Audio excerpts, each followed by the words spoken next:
সুপ্রিয় দর্শক, আজ আমাদের মাঝে উপস্থিত রয়েছেন তরুণ কৃষি যান্ত্রিকীকরণ উদ্যোক্তা ও ফাউন্ডার কৃষি বাজার গাউসুল আজম টুটুল। শুভ সকাল ভাইয়া, কেমন আছেন? আছি আলহামদুলিল্লাহ, আপনি কেমন আছেন? আমি ভালো আছি, ধন্যবাদ আপনাকে। শুরুতে একটু জানতে চাই যে বাংলাদেশের যে ক্ষুদ্র ও প্রান্তিক কৃষকদের জন্য যান্ত্রিকীকরণ যে ব্যবস্থা, এটা আসলে কতটা বাস্তবসম্মত এবং এটার আসলে প্রক্রিয়া কি এবং এটার আসলে ভবিষ্যতে কি রয়েছে সে ব্যাপারে আপনার মতামত কি? এটা শুধু বাস্তবসম্মত না, এটি এখন সময়ের দাবি। আপনি দেখছেন এখন জমি কমে যাচ্ছে, তারপরে লেবার শ্রমিক পাওয়া যাচ্ছে না। তো এখন যান্ত্রিকীকরণে মেইন ফোকাস হয়ে গেছে যে এটা ছাড়া আপনি কৃষিতে খরচ কমাতে পারবেন না। তো এটা এখন সময়ের দাবি। এখন আস্তে আস্তে যদি আমরা এই কৃষি মেশিনারিজগুলোকে ভাড়ায় চালিত সিস্টেম অথবা কম খরচে নিতে পারি, আস্তে আস্তে কৃষির উৎপাদন আরও বাড়বে, প্লাস হচ্ছে খরচ কমবে। আচ্ছা, আপনার এই যে উদ্যোক্তা হওয়ার পেছনের যে গল্পটা, সবচেয়ে বেশি অনুপ্রেরণা হিসেবে কি কাজ করেছে? সবচেয়ে অনুপ্রেরণা আমাদের কৃষক ভাইরা পরিশ্রম যে করে, এই রোদে পুড়ে যে কাজগুলো করে, সেটা আমাকে আগে থেকেই মনে আঘাত একটা টান দিত আর কি। আমি যখন 2017-তে শুরু করি, তার আগেই আমার আব্বা সহ আমরা দেখা যায় যে ছোট ছোট জায়গায় কাজ করতাম, তখন ওখানে লেবার পাওয়া যেত না, খুব কষ্ট করে কাজ করতে হতো। কিন্তু ওইটার একটা জেদ ছিল যে না, আমি কিছু একটা করবো যেটাতে কৃষিতে আধুনিকায়ন আনা যায় এবং ওদের কষ্ট কমে প্লাস খরচ কমে। তখন থেকে এটাকে আমি অন করতাম এবং একটা বিজনেসই দাঁড় করেছি, যেটা থেকে যান্ত্রিকীকরণের দিকে যাওয়া যায়। আচ্ছা, এই যে যান্ত্রিকীকরণের যে ব্যবস্থা, এই ক্ষেত্রে তো লেবারদের আসলে কাজের যে পরিধি, তাদের পরিধিটা কিছুটা কমছে, কিন্তু তাদের কাজগুলো কিন্তু সহজ হচ্ছে এবং সময় অনেকটা কমছে, সময়ের মূল্যায়নটা প্রপারলি করা যাচ্ছে। এক্ষেত্রে লেবারদের কি কোনো আসলে বেনিফিট আছে কিনা বা কোনো আসলে ডিসঅ্যাডভান্টেজ আছে কিনা? লেবারদের দেখেন, নর্মালি লেবার এখন কম পাওয়া যায়, প্লাস হচ্ছে এই মেশিনারিজ আসার পরে ওদের কাজের ধরনটা পরিবর্তন হয়েছে। আগে ধরেন রোদে পুড়ে কাজ করতো, এখন মেশিনে বসে দিব্যি কাজ করছে। আগে যে 3 দিনে যে কাজ করতো সেটা একদিনে হয়ে যাচ্ছে। তো এটার কারণে পরোক্ষভাবে হলেও ওদের কর্মসংস্থান বাড়ছে। আগে যেমন একটা সিজন 2টা সিজন কাজ করা যেত, এখন ওই সিজন দাঁড়িয়েছে 3টা থেকে 4টা পর্যন্ত ফসল তোলা যায় এখন। তো এই দিক থেকে পরোক্ষভাবে হলেও এটার কোনো ডিসঅ্যাডভান্টেজ নেই।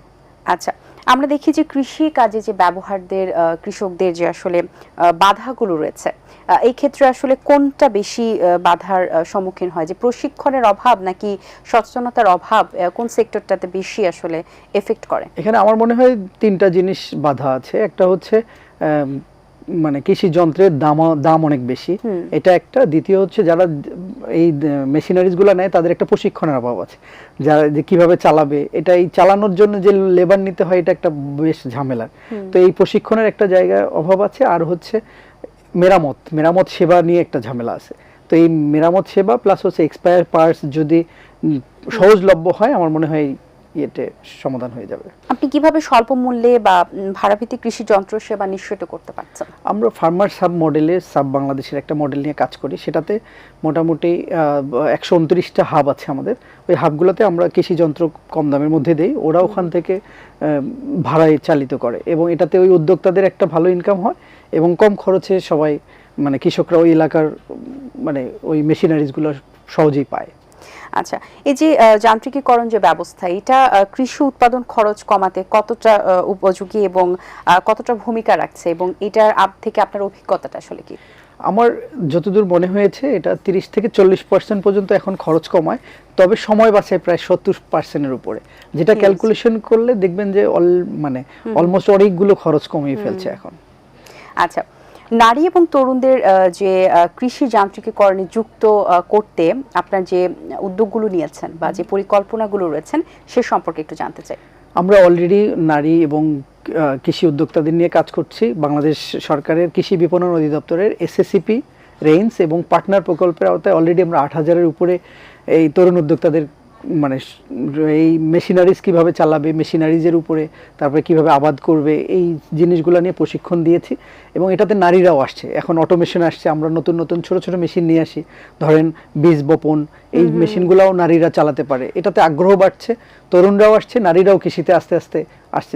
আমাকে দেখে আপনি বুঝতে পারবেন আমিও একজন তরুণ উদ্যোক্তা, আমার দেখা দেখি অনেকেই আসছে, এটা সবচেয়ে ভালো লাগা।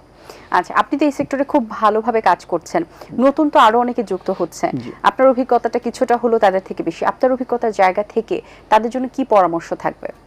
পরামর্শ হচ্ছে এগ্রিকালচার এমন একটা জায়গা, সবকিছু বন্ধ হলেও এগ্রিকালচারটা বন্ধ হওয়ার মতো না। তো এটাতে এত জায়গা আছে কাজ করার, যে কেউ যদি ভালোভাবে চিন্তা করে এটা শেষ করতে পারবে না। আমরা এতদিন ধরে কাজ করি, এখনো 1%ই যেতে পারিনি। তো আশা করি এটা অনেক বড় জায়গা আছে, তরুণরা খুব সহজে এটাতে নিতে পারবে। আর কোন কোন সেক্টর নিয়ে কাজ করা যেতে পারে? এগ্রিকালচারেরই যতগুলো উইংস আছে, মেশিনারিজ, বীজ, তারপরে হচ্ছে ফরওয়ার্ড মার্কেটিং, লিঙ্কেজ মার্কেটিং, এগুলো নিয়ে যদি আসে, আলাদা আলাদা সেগমেন্টেই আসে, এটাই শেষ করতে পারবে না। আমরা যে যান্ত্রিকরণের যে আপডেট ভার্সনটা দেখতে পাচ্ছি, এটা ডে বাই ডে আরো বেশি ভালো হবে এবং আরো উন্নত মানের হবে। এক্ষেত্রে আমরা ফিউচারটা কেমন দেখতে পারি বা কিরকম পরিকল্পনা করতে পারি? আমি পার্সোনালি চাই যে হচ্ছে যদি ভবিষ্যৎটা এরকম হোক বাংলাদেশে, যে ড্রোন দিয়ে শ্বাস ছেটানো হচ্ছে, তারপরে কোনো অটোমেটিক সিস্টেম বলে দিচ্ছে আমরা এখন কতটুকু পানি লাগবে, যেটা বাইরের দেশে অলরেডি হচ্ছে, এটা আমাদের বাংলাদেশে তৈরি হোক। তারপরে হচ্ছে কখন কোন গাছের খাবার কতটুকু দরকার সেটা অটোমেটিকলি যাক, যেটাকে ফার্টিগেশন বলে, এই সিস্টেমগুলো দাঁড় হোক, এরা আমি চাই পার্সোনালি। আচ্ছা, এই ক্ষেত্রে কৃষকদেরকেও তো আপডেটেড রাখাটা অনেক জরুরি। হ্যাঁ, তাদেরকে সচেতনমূলক যে বিষয়গুলো রয়েছে সচেতন করার জন্য তাদেরকেও তো কিছুটা এডুকেটেড ওয়েতে আসতে হবে বা সায়েন্টিফিক ওয়েতে আসতে হবে, তাদের বুঝতে হবে বা বোঝানোর যে বিষয়টা কাজ করবে, কারণ বুঝার থেকে বোঝানোটা আরো বেশি কঠিন, বোঝানোটা।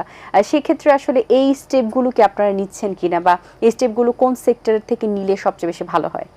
এটা আমরা অলরেডি আমরা বুঝতে পেরেছি যে এই ধরনের গ্যাপ কোথায়। এটা প্রশিক্ষণের জায়গাতে আমরা কৃষকের স্কুল নামে একটা প্রতিষ্ঠান করেছি, যেখানে অলরেডি কৃষকদেরকে শেখানোর চেষ্টা করছি। এটা আরো যদি সরকার আরো ভালোভাবে এটাকে আরো গুরুত্ব দেয় এবং তরুণদেরকে নিয়ে আসে, তরুণরা তো শিক্ষিত। আগের কৃষকরা হতো কি, যার কোনো কাজ নেই সে কিন্তু কৃষিতে যেত, মানে শেষ অপশন হচ্ছে কৃষি। কিন্তু এখন ওটা পরিবর্তন হচ্ছে। আমি আশা করব যে সরকারিভাবে যদি আরো এটাতে প্রশিক্ষণের জায়গাগুলো করে, এবং আধুনিক যে কৃষি, এখন ধরেন ভার্টিক্যাল ফার্মিং এসছে, আমরা আগে এক জমিতে একটা চাষ করতাম, এখন 3টা 4টা চাষ করা সম্ভব বাইরের দেশে। তো ওই জিনিসগুলো যদি আসে তাহলে এটা একটা ভালো দিক তৈরি হবে। আচ্ছা, আমরা লেবারকে নিয়ে কথা বলছিলাম, লেবারদেরকে নিয়ে। আসলে কৃষি যান্ত্রিকীকরণের যে কর্মসংস্থানের ব্যবস্থা, এখানে তো আসলে অনেক কিছু ইজি হচ্ছে, কিন্তু কর্মসংস্থানের ব্যবস্থার যে কমছে, এই ধরনের একটা সমালোচনা রয়েছে, আলোচনা রয়েছে। এটা নিয়ে আপনার কি মতামত রয়েছে? এটা মানে এটা অবাস্তব কথা, কারণ কমে না, বরঞ্চ কর্মসংস্থানের একটা ধরন পরিবর্তন হয়েছে। আগে ধরেন রোদে পুড়েও সে পরিশ্রম করছে, আর এখন সে মানে একটা পাওয়ার টিলার বসে চালাচ্ছে। তো এটা ধরন পরিবর্তন হয়েছে এবং সময় বাঁচছে, তাদের অল্প সময়ে অনেকগুলো কাজ করতে পারছে। এবং যারা মানে কৃষিতে আসতো না, তারাও এই প্রফিট দেখে এখন ধীরে ধীরে আসছে।